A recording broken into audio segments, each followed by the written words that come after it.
ଶ୍ରେଣୀ ଗୃହ ବ୍ୟତୀତ ଡ୍ୟାସ୍ ରୁ ଜ୍ଞାନ ଆହରଣ କରାଯାଇଥାଏ। ତାର ଆନ୍ସର ହେଇଯିବ ପରିବେଶରୁ।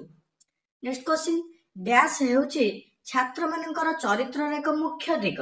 ତାର ଆନ୍ସର ହେଇଯିବ ନୈତିକତା। ନେକ୍ସଟ କ୍ୱେଶ୍ଚିନ୍, ଶିକ୍ଷାଗତ ଯୋଗ୍ୟତା କହିଲେ ଡ୍ୟାସ୍ କୁ ବୁଝାଇଥାଏ। ତାର ଆନ୍ସର ହେଇଯିବ ପ୍ରମାଣ ପତ୍ରକୁ ବୁଝାଇଥାଏ। ଆମର ଯେତୋଟି ସାର୍ଟିଫିକେଟ ରହିଲା ସେଗୁଡିକ ହଉଛି ଆମର ଶିକ୍ଷାଗତ ଯୋଗ୍ୟତା। ନେକ୍ସଟ କ୍ୱେଶ୍ଚିନ୍, ଡ୍ୟାସ୍ ହେଉଛି ଏକ ଉତ୍ତମ ଛାତ୍ରର ଗୁଣ। ତାର ଆନ୍ସର ହେଇଯିବ ସହନଶୀଳତା। ସହନଶୀଳତା ହେଉଛି ଏକ ଉତ୍ତମ ଛାତ୍ରର ଗୁଣ। ନେକ୍ସଟ କ୍ୱେଶ୍ଚିନ୍, ଛାତ୍ରକୁ ସୁସ୍ଥ ଜୀବନ ଯାପନ ସହିତ ଅଭ୍ୟସ୍ତ କରାଇବା ଡ୍ୟାସ୍ ଲକ୍ଷ୍ୟ ଅଟେ। ତାର ଆନ୍ସର ହେଇଯିବ ଶିକ୍ଷା ଲକ୍ଷ୍ୟ ଅଟେ।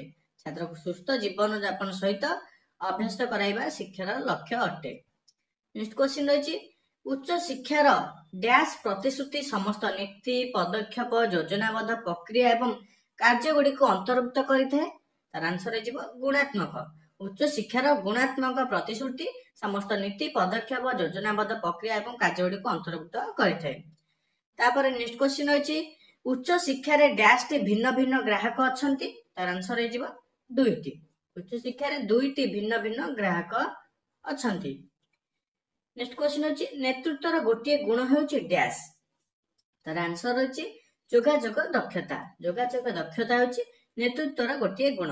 ତାପରେ ନେତୃତ୍ୱର ଗୋଟିଏ ଗୁରୁତ୍ୱ କଣ? ତାର ଆନ୍ସର ହେଇଯିବ ଶିକ୍ଷକଙ୍କର ଗୁଣାବଳୀର ଉନ୍ନତି।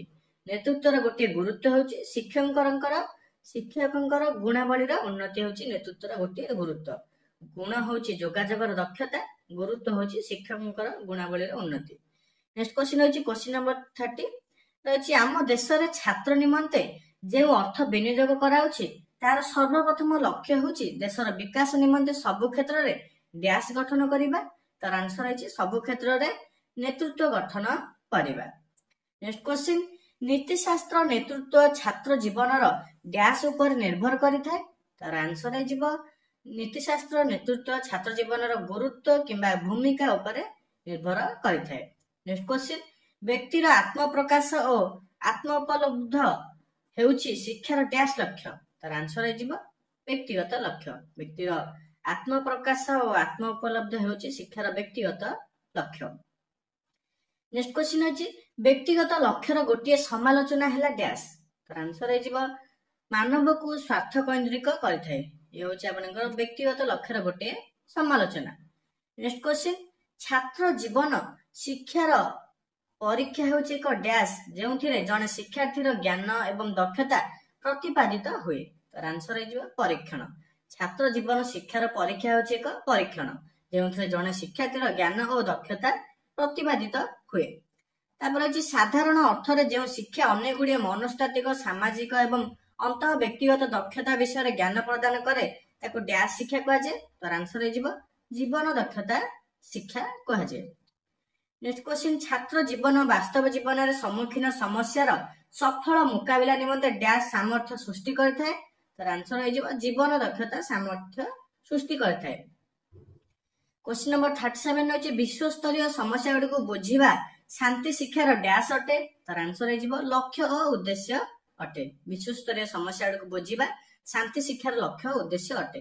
ତାପରେ ଶକ୍ତି ଶିକ୍ଷାର ଏକ ଆହ୍ୱାନ ହେଉଛି ଡ୍ୟାସ୍।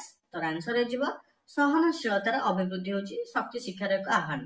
ତାପରେ ଜୀବନ ଦକ୍ଷତା ଛାତ୍ର ଜୀବନର ଡ୍ୟାସ୍ ବିଭବର ସମାହାରକୁ ବୁଝାଏ। ତାର ଆନ୍ସର ହେଇଯିବ ଦକ୍ଷତା ବିଭବର ସମାହାରକୁ ବୁଝାଏ। ନେକ୍ସଟ କ୍ୱେଶ୍ଚିନ୍, ଡ୍ୟାସ୍ ମତ ଦେଇଥିଲେ ଯେ ଛାତ୍ର ଜୀବନ ଦକ୍ଷତା ଶିକ୍ଷା ପରିବର୍ତ୍ତନ ବା ବ୍ୟବହାର କୌଶଳ ଅଟେ। ତ କିଏ କହିଥିଲେ ନା ୟୁନିସେଫ୍ ମତ ଦେଇଥିଲେ ଯେ ଛାତ୍ର ଜୀବନ ଦକ୍ଷତା ଶିକ୍ଷା ପରିବର୍ତ୍ତନ ବା ବ୍ୟବହାର କୌଶଳ ଅଟେ। ତାପରେ ଛାତ୍ର ଜୀବନକୁ ଉତ୍ତମ ନାଗରିକ ଭାବରେ ଗଢି ତୋଳିବା ନିମନ୍ତେ ସାହାଯ୍ୟ କରିବା ପାଠ୍ୟକ୍ରମ କାର୍ଯ୍ୟାବଳୀର ଡ୍ୟାସ୍ ଅଟେ। ତାର ଆନ୍ସର ହେଉଛି ଲକ୍ଷ୍ୟ ଅଟେ। ନେକ୍ସଟ କ୍ୱେଶ୍ଚିନ୍, ଉଚ୍ଚତର ଶିକ୍ଷା ଡ୍ୟାସ୍ ସ୍ତରର ଅଟେ। ତୃତୀୟ ସ୍ତରର ଅଟେ।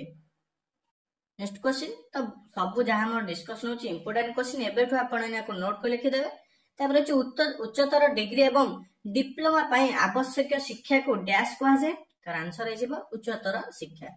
ତ ଆପଣ ଜାଣିଲେ ଏଟା ରହିଛି ଉଚ୍ଚତର ଡିଗ୍ରୀ ଏବଂ ଡିପ୍ଲୋମା ପାଇଁ ଯେଉଁ ଶିକ୍ଷା ଆବଶ୍ୟକ ହୋଇଥାଏ ତାକୁ ଉଚ୍ଚତର ଶିକ୍ଷା କୁହାଯାଏ। ତାପରେ ଡ୍ୟାସ୍ ଉଚ୍ଚତର ଶିକ୍ଷା ନିୟନ୍ତ୍ରଣ କରେ। ତ ବିଶ୍ୱବିଦ୍ୟାଳୟ ମଞ୍ଜୁରୀ କମିଶନ ଏହା ଆମର ଉଚ୍ଚତର ଶିକ୍ଷାକୁ ନିୟନ୍ତ୍ରଣ କରିଥାଏ। ନେକ୍ସଟ କ୍ୱେଶ୍ଚିନ୍, ଉଚ୍ଚତର ଶିକ୍ଷାର ଏକ ସମସ୍ୟା ହେଉଛି ଡ୍ୟାସ୍।